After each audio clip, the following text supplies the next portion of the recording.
We may have just witnessed the craziest free agency of our lifetimes. Players going here, there, everywhere. Shout out to Dr. Seuss. But NFL Mock Draft 2.0 with 4 trades on tap today. Let's get into it. Number one is Caleb Williams, right? We don't have to dive too much into it. Chicago can reset the quarterback clock. At number two, Drake May to the Commanders. Of course, last mock draft, I had him going 3 to the Patriots. It's really just going to be a flip. You know what? One day it might be Jaden Daniels. The other day it might be Drake May, but I think the closer we get, I think I'm really going to have this solely be Drake May, number 2 to the Washington Commanders. But also shout out to him for the amazing, underrated offseason that they've had, signing a bunch of veterans. Some people say that they could be this year's Texans. I don't know about that, but shout out to him for the offseason. And number 3, like I mentioned, Jaden Daniels. Jared Mayo in his first introduction as the head coach of the Patriots said, hey, we have to address the most important position in football for this team going forward.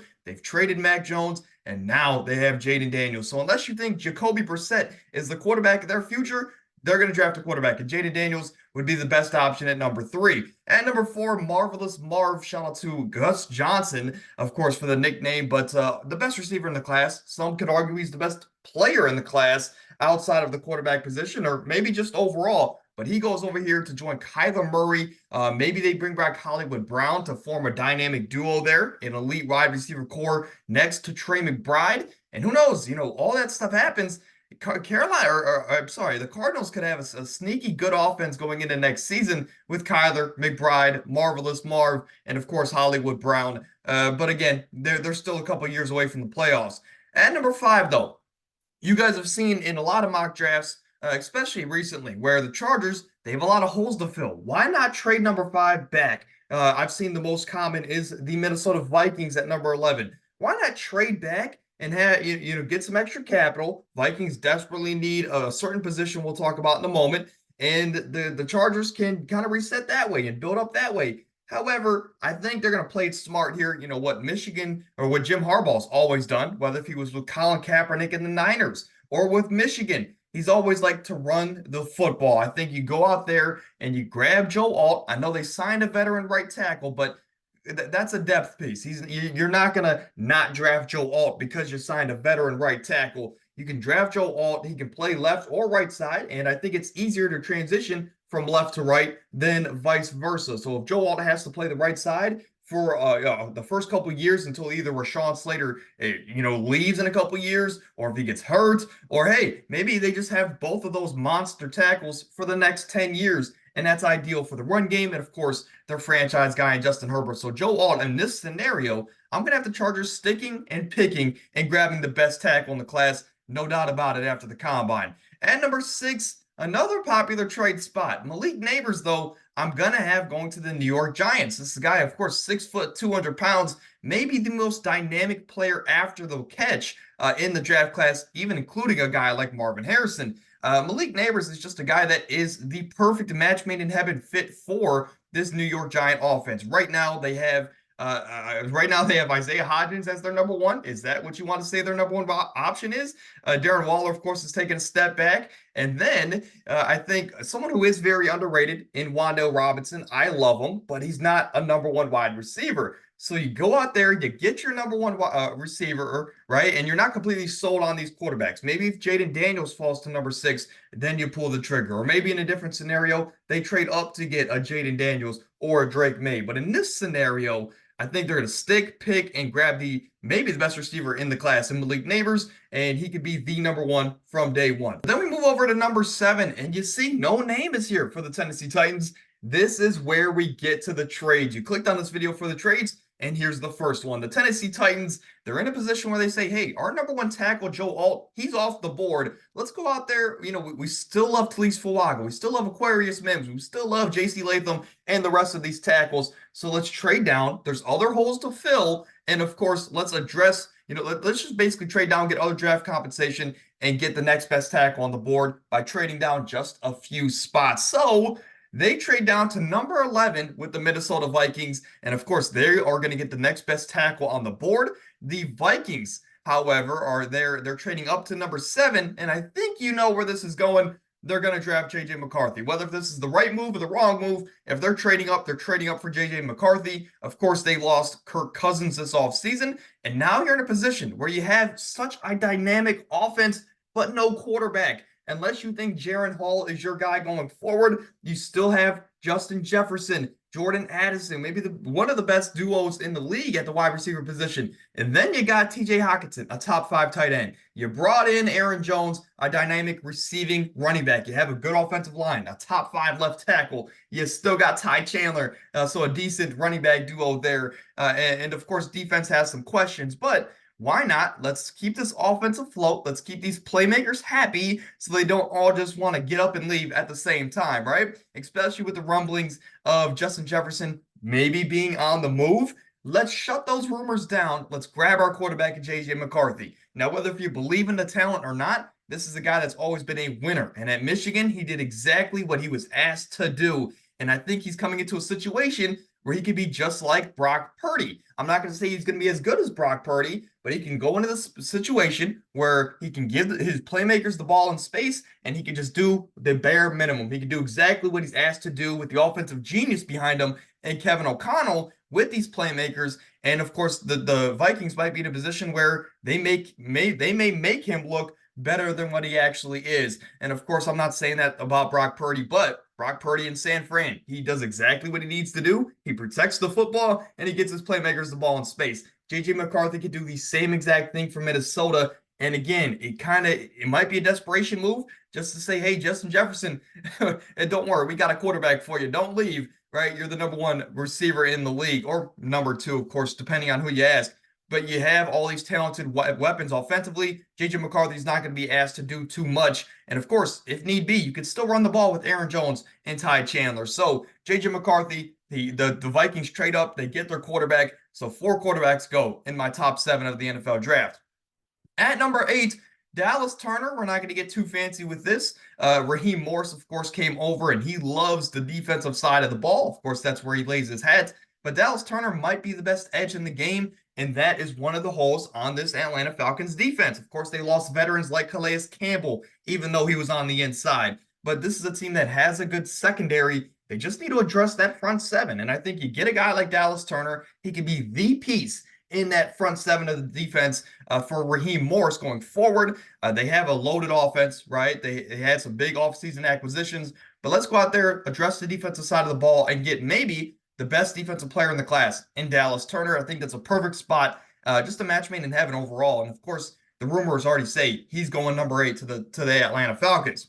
At number 9, we have yet another trade, and this one is going to shock you guys. But again, we're here to explore different scenarios in the mock draft. So what do the Bears do? The Bears are in a position where they're saying, hey, we have Caleb Williams. We're getting rid of Justin Fields. So we're in this new era of Chicago Bears football. Now, what do we want to do to pair with Caleb Williams? We can go get a receiver in Rome Odunze. We can get a tight end in Brock Bowers. Or we can go get the next best tackle on the board, of course, or we can address the defensive side of the ball. You have 4 or so different players that you'll love at this spot. So let's trade down. Let's get some more draft capital. And, of course, grab the next highest player on our board just here at pick 12.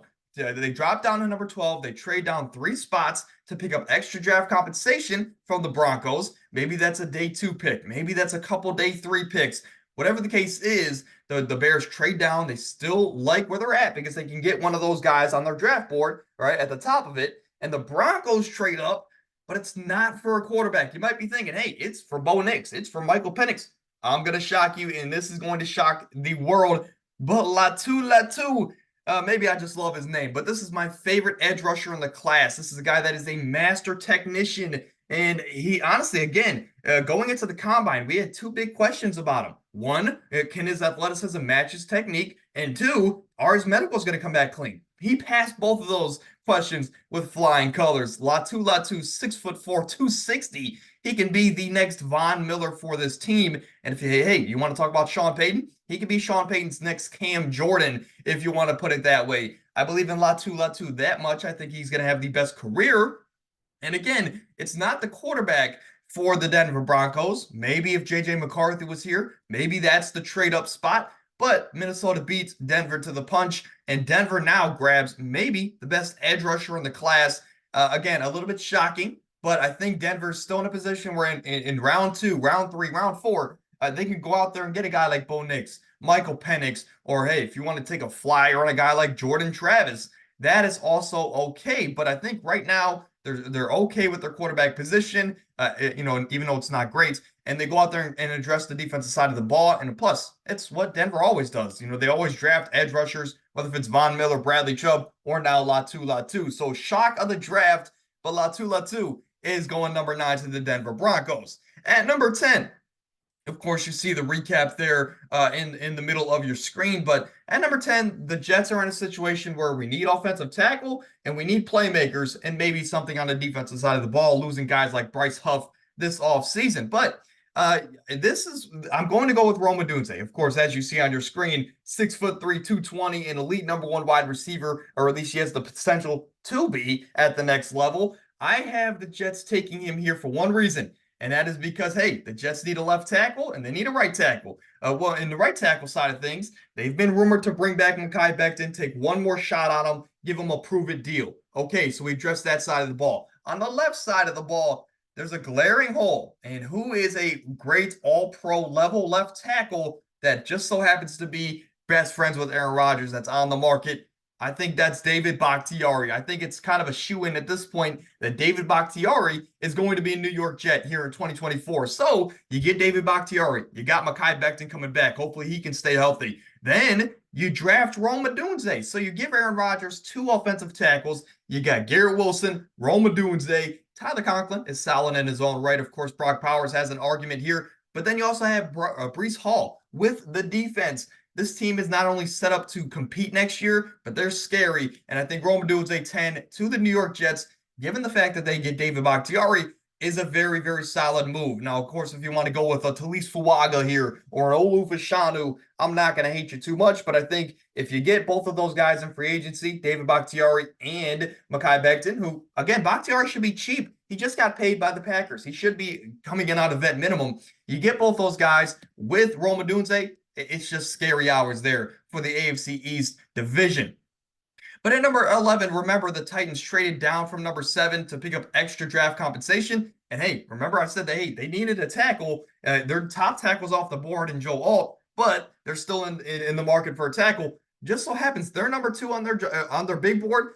Talise Fuaga, he falls to them at number 11. So it's just a match made in heaven. Titans fans, you should be happy. You traded down, you got more draft capital, and then you still got maybe the top guy on your board after Joe Alt was selected in Talise Fuaga. 6'6", 330. This is a guy primarily played on the right side, but he has the potential and of course, the talent to play on the left side as well. But again, if he plays on the left side with Peter Skoronski, that's going to be a nasty front for the Tennessee Titans. But you're slowly building something up here because Will Levis last year, when he was upright, when he wasn't getting hit, he looked like a very solid quarterback. But that's the problem. You got to keep him upright. And getting a guy like Talise Fuaga, maybe, again, you can make the argument he's the best tackle in the class. Falling to you at number 11 after also getting other draft compensation, I think could be huge for the Tennessee Titans. So they walk away happy with their first round here in 2023. At number 12, the Chicago Bears get Jared Verse. And I know you're saying, hey, that's not what you were talking about just a moment ago. But hey, it's just kind of how the draft board has fell. I can understand the Brock Bowers argument here, and I like it, right? But we're here today to explore a different, some different options here. So Jared Verse, I think right now, could be classified as the best player left on the board with a guy like, arguing there with, of course, Brock Bowers. But this team went out there, they addressed their secondary this offseason. They brought back Jalen Johnson. They brought in Kevin Byard, even though he's taking a step back. And they still have Tyreek Stevenson, who had a very underrated rookie season. So you have your secondary there. Now, on the offensive side of the ball, you draft Caleb Williams. You still have DJ Moore, of course, DeAndre Swift now, a solid offensive line. So you don't have that number 2 wide receiver, but this wide receiver class is so deep that I think they can get a Tez Walker in the second round. They can go get one of these receivers that fall, like a Ricky Pearsall, someone who could just come in and be like a Hunter Renfrow for this offense. I think you can go get your secondary wide receiver because there's still also other guys in free agency like MVS, DJ Chark, other guys that can spell the role at least for next season.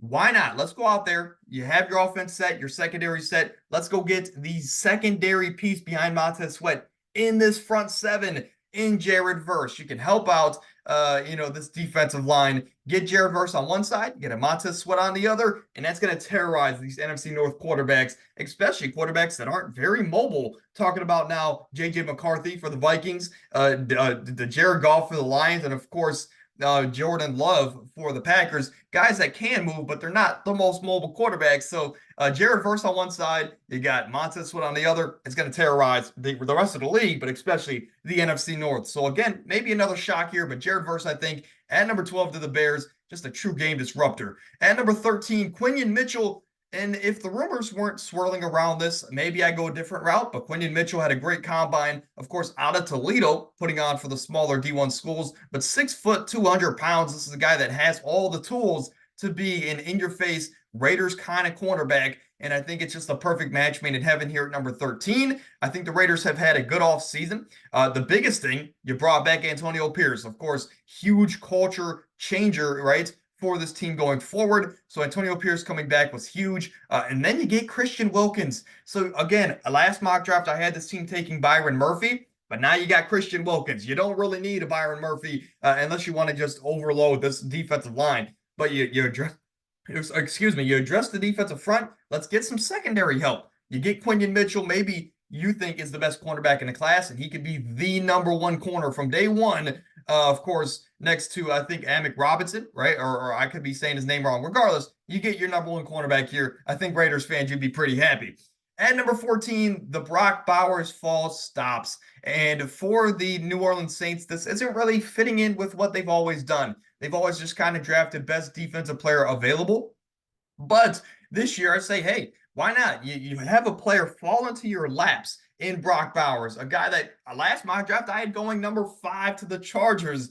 But just with how the board has fell, Brock Bowers falls into your lap. 6'4", 240. He's a tight end classified, but we know he's more than a tight end. He comes into this offense. You can have him paired next to Juwan Johnson. Chris Olave, take some pressure off of that dude. And of course, you can still bring in another receiver, but you have a good selection of options for Derek Carr now. You still have the solid offensive line. You got Chris Olave, Alvin Kamara, Brock Bowers, Juwan Johnson in his own right. You still got an okay defense. I think this is a move where you just take best player available. And of course, I could see a trade down maybe here at the spot, but I could see a tackle maybe at this spot, right? But I think Brock Bowers falling into your laps, you take him at that point because he's such a talented prospect. At number 15, Terrion Arnold. Again, maybe the best corner in the class, but he went to the Colts last time in this mock draft for me. 6 foot, 200 pounds, a guy that was safety. He was a safety, just a few years ago. He made the transition, and over the last 2 years, he's really grown tremendously at the cornerback position. Last year, of course, he had 5 interceptions, I believe, in his senior year. But I think this is a guy that just has a lot of untapped potential, and he comes in immediately, and he could be the cornerback two on this team next to Kenny Moore, of course. But Kenny Moore primarily plays in the slot. Terrion Arnold could slide out to the outside and be the number one boundary corner for this team going forward. So Terrion Arnold, Colts get their number one cornerback. Again, I can also see a couple other options here. Maybe, interestingly enough, I think keep an eye. Maybe if Brock Bowers falls, I would love to see the Colts get out of this era of having 4 to 5 mediocre tight ends like Mo Alley Cox and some other guys they have, right? I can't think of them because they're mediocre. Go out there and trade for Brock Bowers. I think that'd be a match made in heaven for a team like the Indianapolis Colts. But at number 16, this pick stays the same as well. Troy Fautanu, whether if he's the third best tackle or not, I think just it's a good story. Keep him in state. 6'4", 320. Again, a guy that I think will play primarily on the interior for the Seattle front and or interior at the next level, no matter what, right? But I think sliding in to a much needed spot for the Seattle Seahawks, playing guard for them, whether on the right side or left, I think would be huge for guys like Kenneth Walker, huge for whatever other running backs they want to bring into their system. But I just think it's a huge addition. You could go receiver, but they brought back Tyler Lockett. You don't need that. You could go best defensive player available, but I think as of right now, your best bet is Troy Fautanu. Help out that defensive front for your running backs there in Seattle. And of course, to keep your quarterback upright. At number 17, another interior offensive lineman, and Jackson Powers Johnson. I can see him easily going to the Seahawks, right? But I think with the story of keeping him in state, of course, teams tend to buy into that sometimes. And again, it's just a fictional world here. Jackson Powers does go number 17 to the Jacksonville Jaguars, a team that brought in Gabe Davis this offseason. They got rid of Calvin Ridley, no pun intended, but they do have Jackson Powers Johnson coming in. He can be the center of this team for the next 10 to 12, 15 years if you're lucky, but a guy that can keep your quarterback sunshine upright. And of course, hopefully there's no more rainy days there in Jacksonville. No pun intended, of course. But Olu Fashanu, he was on the thumbnail, but of course, his fall continues, but it stops here, right? At number 18, Olu Fashanu, 6'6", 320. You might be asking me, man, how is maybe the best tackle of the class fallen to number 18? My rationale is this. There's a lot of questions about Olu Fashanu, but every single year, there's always a guy in that first round that we have consensus going top 10, and he always falls. And he always falls either to the late first round or he falls to the second round. There's always one guy, at least. And I think Olu Fashanu might be that guy this year just because of how many questions there are around his game. But I think at 18 here, the Bengals take a shot on him and they say, hey, this is a steal for us. We go get maybe the best tackle in the class at number 18.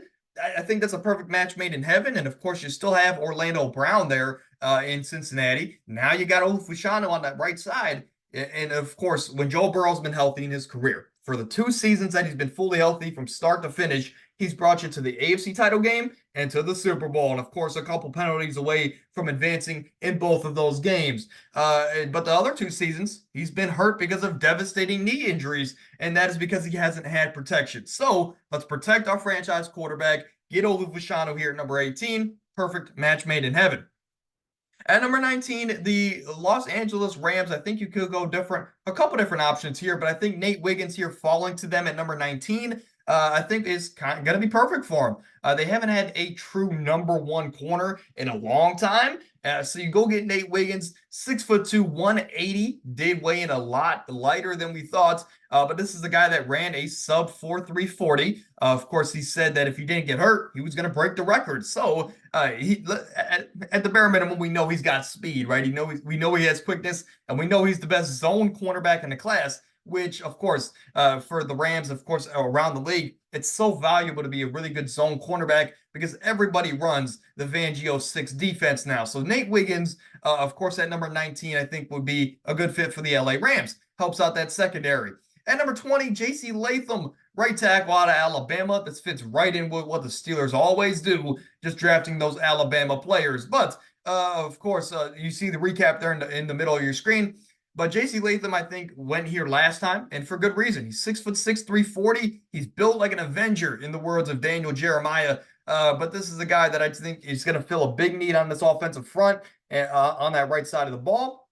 And, of course, you protect your new quarterback in Russell Wilson. Now, of course, I can also see receivers here. I do want to throw it out there. I did make these graphics a little bit before the Deontay Johnson news, but I think, if you go out there, you can get a Brian Thomas Jr. You can go out there and get the next best receiver you think is on that draft board to help out Russell Wilson in this offense. But I think they're going to adjust this front because what the Steelers have always been great at is being great in the trenches, being dominant in the trenches. And I think you get J.C. Latham and you can, again, maybe return back to that era of Steelers football where you dominate the trenches on both sides of the ball. I can also see maybe a defensive player here, but I'm going to play it safe. Go J.C. Latham here at number 20 and, of course, address that offensive line. At 21, the fall stops for Byron Murphy II. Or maybe it's not a fall. I think this guy's still talented. You can classify this as a big fall for a guy like him. Of course, in the last mock draft, I had him going number 13 to the Las Vegas Raiders. But again, 6'1", 310, a true disruptor up front. This is a guy that benefited, no doubt about it, from playing with a guy like T'Vondre Sweat. But Byron Murphy, extremely talented. He's definitely more versatile in his defensive attack than a guy like T'Vondre Sweat. But Byron Murphy, freakishly athletic. He showed that in the combine. And this is a guy that I think can step in for Christian Wilkins for the Miami Dolphins. Again, this is your Christian Wilkins replacement, and you get him. Of course, this is a guy that I think at this point in their careers is a much better player than Christian Wilkins. So Byron Murphy steps in, immediate impact from day one. At 22, this is where the third trade comes into play. And again, it's a small trade, but I think it's a trade that I like, and I'll just throw it out there. At 22, the Eagles trade down because, hey, there's a couple different options we can go with in the secondary or, of course, on the defense side of the ball in general. And they trade down with the Green Bay Packers. They trade down 3 spots to number 25. They get some other, probably day 3 draft compensation. The Packers trade up in this scenario. And why do they trade up? Again, last mock draft, I had them taking a guy like Cam Kinchins. I'm not going to have them doing that, even though they need a safety right now. I'm going to have them taking maybe the best tackle on the board before there's a significant drop-off in Aquarius Mims, a guy that looks like Thanos if you watch him, but 6'8", 340. In this scenario, he's falling down the mock a little bit just because of his ankle injuries. However, all guys that are that big are going to have some lower leg injuries. So Aquarius Mims goes to the Packers here, and you lost David Bakhtiari, but you can plug and play Aquarius Mims. Not that he's going to be as impactful as a healthy Bakhtiari, but again, it fills a much-needed void. And again, maybe he's the best tackle in the class. So again, the Packers last year had the most offensive line combinations for their young quarterback in Jordan Love. Let's kind of, shore that up a little bit. Let's make life a little bit easier for Jordan Love and go out there and get Aquarius Mims. Can also see Cam Kinchins pick here. I love Cam Kinchins. And I can see a couple different options here, but I'm going to go with the tackle to help out Jordan Love, make his life a little bit easier here in year number 2 as a starting quarterback. At number 23, Brian Thomas Jr., it's just a match made in heaven. He goes over here to the Texans. He was here last time for me, but 6'4", 210. He was my fourth receiver off the board, excuse me. But I think this is a guy that's, of course, definitely benefited from playing with Malik Neighbors. But Brian Thomas is a wide receiver 1. He has that potential in his own right. And I think he goes to a team like the Houston Texans. It'll be Nico Collins, Brian Thomas Jr. Let's not forget Tank Dell, of course, had a knee injury late in the season. He's probably going to be out at least until the midway mark of next year. So let Brian Thomas come in and have an immediate wide receiver 1 kind of role in this offense, get the NFL feel under him. So by the time Tank Dell comes back, you have 3 elite wide receivers in Nico Collins, Tank Dell, and Brian Thomas Jr. paired with, of course, C.J. Stroud and Dalton Schultz. This offense is going to be scary next year, and getting a guy like Brian Thomas Jr. only adds to the potential of what C.J. Stroud can do in year number 2. So Brian Thomas Jr. falls, and it's a perfect fit for the Houston Texans. At number 24, Tyler Guyton goes here to the Dallas Cowboys, and look, I was so close to putting Keon Coleman here. And the reason I was going to have Keon Coleman here is because he is cousins with CeeDee Lamb. And of course, we talked about that last mock. So again, personal relationships we saw last year, they took Deuce Vaughn because of one of their head coaches. But I think this year, even though Keon Coleman is the sexy pick, they're going to go with the necessary pick in Tyler Guyton, a guy that is 6'7". Of course, you lost Tyron Smith, or at least seemingly you lost him by the time of this recording. So you need offensive tackle help. Go out there, get Tyler Guyton, a guy that this team has always been historically great at developing tackles. You go out there, get a guy that has a ton of untapped potential. He can play left side or right side. And of course, you got to protect your franchise quarterback in Dak Prescott. But again, if you want to go with the sexy pick in Keon Coleman, I'm not going to shade you there, but I'm going to go with the safer pick here in Tyler Guyton. At 25, Cooper DeJean. Again, I don't know what to do for the Philadelphia Eagles. Honestly, I can see them trading back one more time and just getting more draft capital for the future. Or maybe they trade into the early second to grab another interior offensive lineman. But I have them going Cooper DeJean here, and that's not to shade the talent of Cooper DeJean. This is a guy that can play safety. I wouldn't say boundary corner. I wouldn't be as confident in him as other guys in this class, but he has the potential. He's a gritty football player, plays the game the right way. Even though it's a cliche saying, but he is a ball hawk. I think that goes under the radar. Cooper DeJean is a ball hawk. But again, I think for the Philadelphia Eagles, it all just depends on what position C.J. Gardner is primarily going to play in this scheme. Is he going to be playing the safety, which is kind of what he did for Detroit, or is he going to be back to cornerback like he was with the Philadelphia Eagles? I think he's going to be back to corner or safety. And I think now Cooper DeJean coming in with the flexibility, just like CJ Gardner, you can kind of flip those throughout the game, kind of confuse the offenses, mess up their matchups.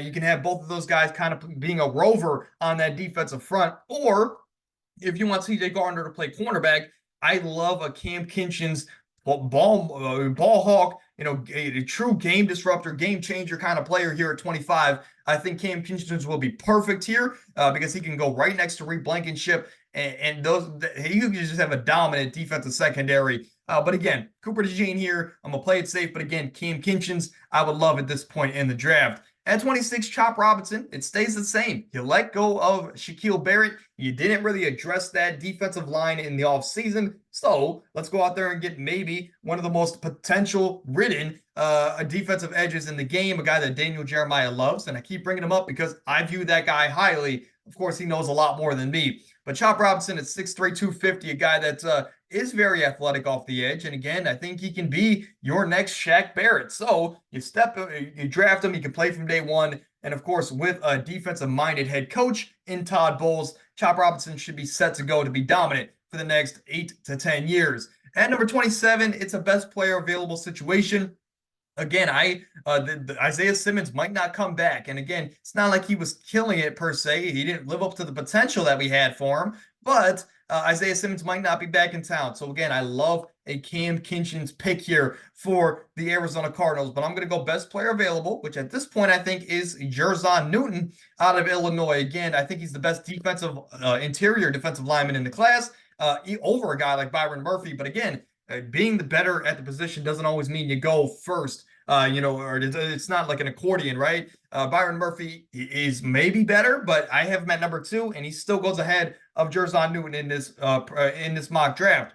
But Jerzon Newton, again, I think this is a guy that could just be the game disruptor up front for this Arizona front. So in this draft, you come away with Marvin Harrison and Jerzon Newton, a guy that shouldn't fall to 27. Arizona fans, I think you're pretty happy. At 28 is Keon Coleman. Again, I'm going to keep saying it. I sound like a broken record, but a guy in Cam Kinchens would be perfect for a team that just lost Jordan Poyer and Micah Hyde. I think Cam Kinchens would be a perfect draft and play guy from day one, and he could be. I think he can have a similar impact of a guy like Kyle Hamilton did last year for the Baltimore Ravens. But Keon Coleman here, they need a receiver, and I'm going to say, hey, I'm just going to play into the noise. Keon Coleman goes here to the Buffalo Bills. He said in his draft combine interviews he'd love to play with Stephon Diggs. And again, Stephon Diggs works in that short to intermediate range. Keon Coleman has a little bit. I think he has a lot of potential. But if you want to have him go to the intermediate and deep range, you can really just give Josh Allen and this offense that field stretcher that they need. And Keon Coleman can come in and kind of be an immediate Gabe Davis replacement. I think he could be better than Gabe Davis from day one, as crazy as that might sound. So now you got that field stretcher for guys like Diggs, Dalton Kincaid in year 2, James Cook in this run-heavy offense now. But he can also receive the ball, as we know. But helping out, of course, Josh Allen is always priority number 1. So if he wants a receiver, get Keon Coleman. If you want some defensive help, get Cam Kinchens. But Keon Coleman here will be the pick at 28. At 29, Kool-Aid McKinstry. I think this is the guy that has a lot of potential to be the best corner. I think a year ago, if you ask us the question, who's the best corner at the 2024 draft? I think it was clear consensus. Kool-Aid McKinstry was number 1, but of course he didn't have the greatest collegiate season, and he also had an injury that is going to keep him out until training camp. But Kool-Aid McKinstry, I think, of course, not only does he have the best name in his class, maybe up there with Latu Latu. Let me know what you guys think. But he can step in and be CJ Gardner from day one, not have the same impact, but he can play that role. He can be the cornerback 1 for this team next to a guy like Cam Sutton. And of course, you still have a solid defensive secondary with a solid defensive front. So I think Kool-Aid McKinstry is just a plug and play guy for the absence of CJ Gardner-Johnson. At 30, of course, let me move my camera out the way if you want to see the recap.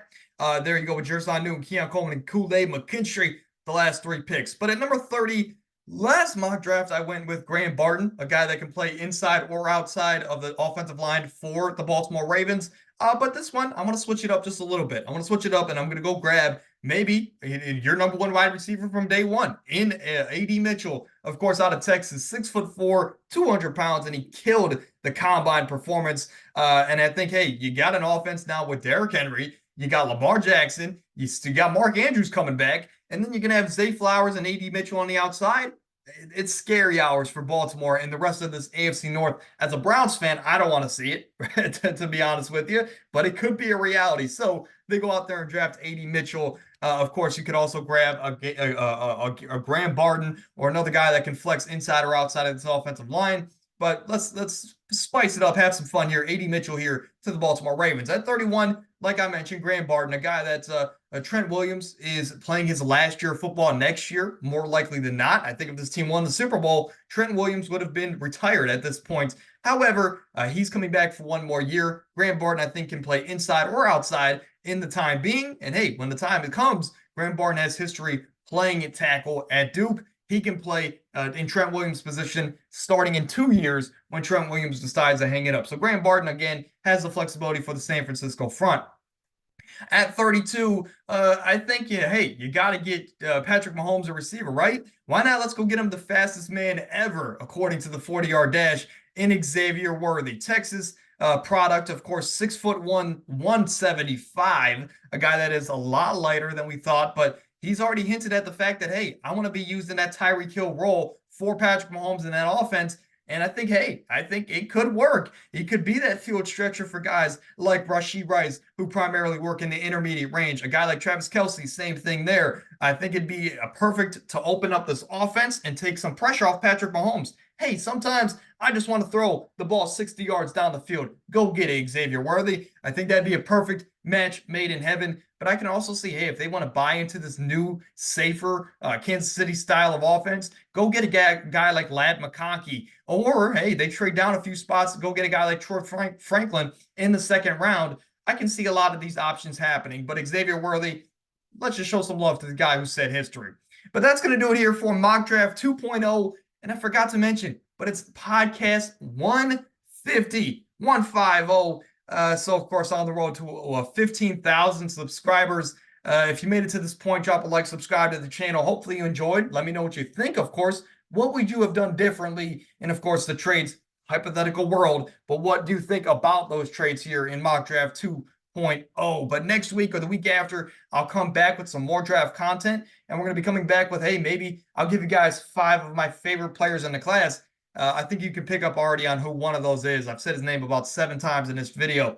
But that is the end of today's video. I'll see you guys next Tuesday for some March Madness predictions. Until then, stay happy, stay healthy, get out of here.